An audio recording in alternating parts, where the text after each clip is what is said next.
Hanggat may baha, may buhaya. Maraming salamat po, Ginoong Pangulo.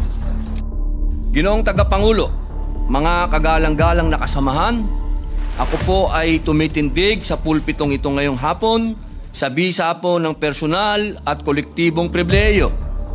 Tunay na nakapanlulumo po ang sunod-sunod na revelasyon ng kapalpakan ng isang pulutong at sindikato di umano sa DPWH. Sa halip na maging sandigan ng ating mamamayan na makapagbigay ng kinakailangang infrastructure laban sa matitinding kalamidad, naging bahagi pa po sila ngayon ng problema. Kawalan ng malasakit sa serbisyo publiko at sa kapwa. Batid ko po na si bagong kalihim Vince Dizon na aking itinuturing na kaibigan at kasama ay patuloy na nagsusumikap na linisin ang hanay ng DPWH. Ako po ay nagpapasalamat sa kanyang agarang aksyon simula sa pagsisibak ng mga tinatawag niyang bad eggs. Nakipagpulong din po siya sa mga dating kalihim ng kagawaran upang humingi ng gabay. Gayunpaman, batid ko din po na napakalaki ng hamon na kanyang hinaharap.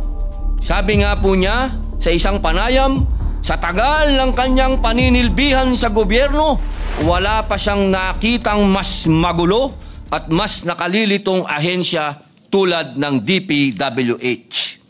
Ginoong Pangulo, sa ganitong sitwasyon, maituturing na natin isang klase ng kalamidad ito at nangangailangan ng kagyat na aksyon habang nagsasagawa ng investigasyon at paglilinis. Higit pa na hindi natin maaaring tanggalin ang mga proyekto ng flood controls dahil ang ulan at pagbaha ay mananatiling bahagi ng ating realidad. Kaya po ngayong araw na ito, nais ko lang pong mag-focus sa pagmungkahi ng posibleng kagyat na solusyon. Isang rescue operation, sagipin ng taong bayan sa baha, sagipin ng inang bayan sa talipandas na sistema at sabuatan. Noong unang privilege speech ni Senator Ping Lacson ukol sa korupsyon sa flood control programs ng bansa, iminungkahi ko po na pag-aralan ang posibilidad na iatas sa Armed Forces of the Philippines ang pagpapatupad ng flood control projects. Sinundan po ito ni Senator Panfilo Lacson ng pagsuporta sa out-of-the-box na idea. At nagpahayag na din po si Secretary Dizon ng pagiging bukas sa posibilidad na makipag-partner sa AFP Corps of Engineers sa pagsasagawa ng infrastructure projects bunsod ng mabuting karanasan niya nang makatuwang sila sa paggawa ng mga kalsada noong siya po'y nasa Clark Development Corporation pa. Ang pag-atas sa Corps of Engineers na maging kabilang sa solusyon ng flood control problems ay hindi makabagong ideya.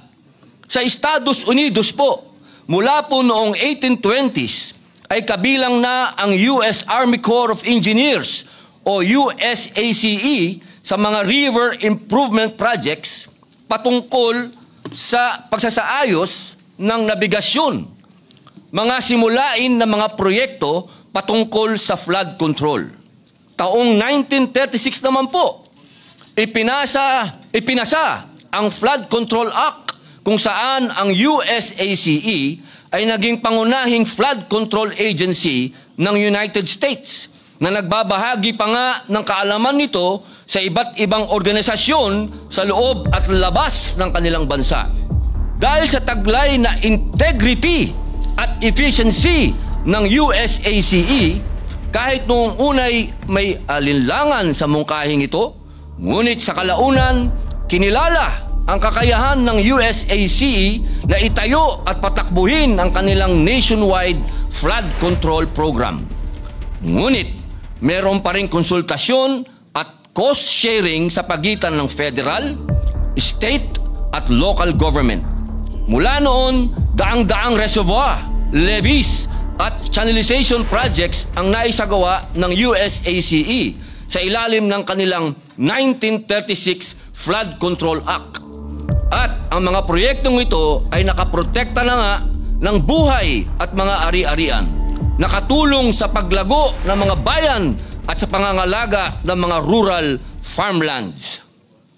Bagamat marahil ay nag-evolve na po ang flood control programs ng US sa kasalukuyang panahon, hindi maikakaila ang naging ambag ng tapat at mahusay na serbisyo ng kanilang Corps of Engineers na nooy pinagtitibay lamang na programa. Sa puntong ito, hindi ko po mapigilang ihalintulad ang kanilang karanasan sa atin.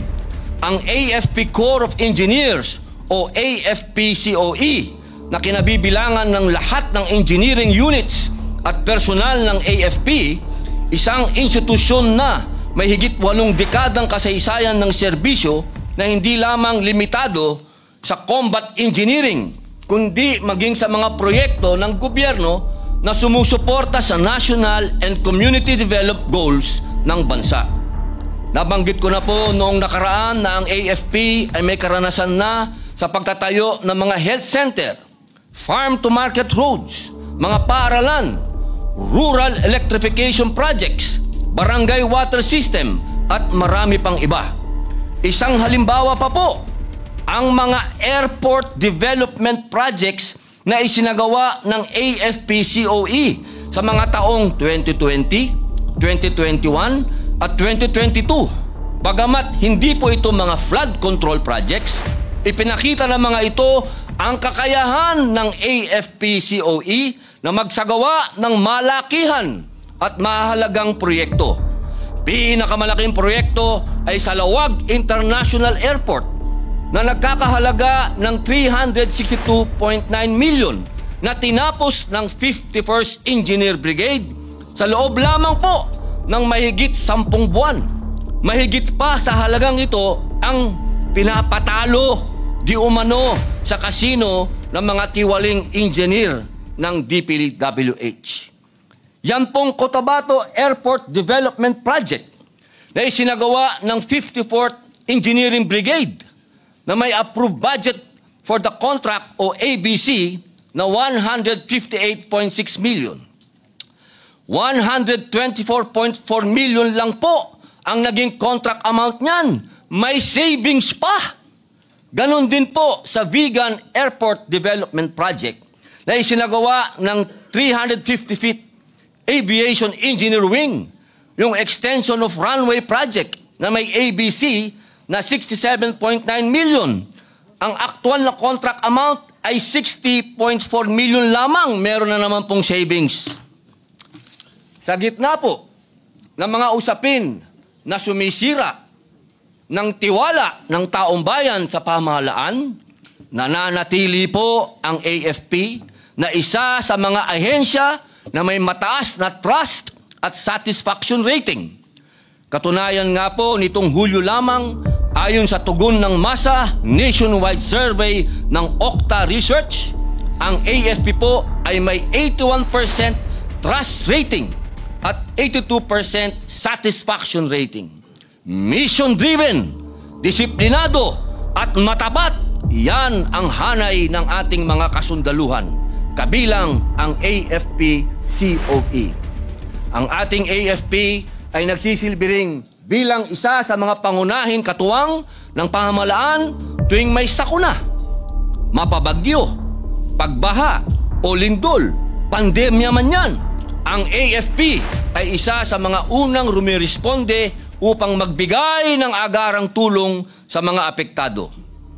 Ginoong Pangulo, mga kasamahan, muli inihahain ko sa mataas na bulwagang ito ang aking mungkahi na pag-aralan at isaalang-alang na magkaroon ng mas aktibong papel ang AFP-COE sa paglutas ng pambansang suliranin sa flood control, lalo na sa agarang paggawa o pag-aayos ng mga non-existent o severely damaged na mga infrastructure sa mga highly flood-prone areas.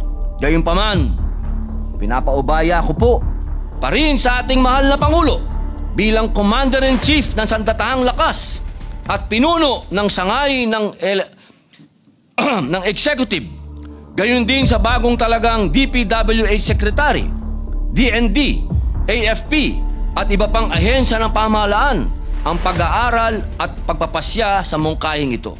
Sapagkat tulad ng nangyari sa USACE, kung madadagdagan ng tungkulin ang AFP-COE, marami pong kakailanganin ding mga karagdagang kagamitan, tauhan, kaalaman at kakayahan.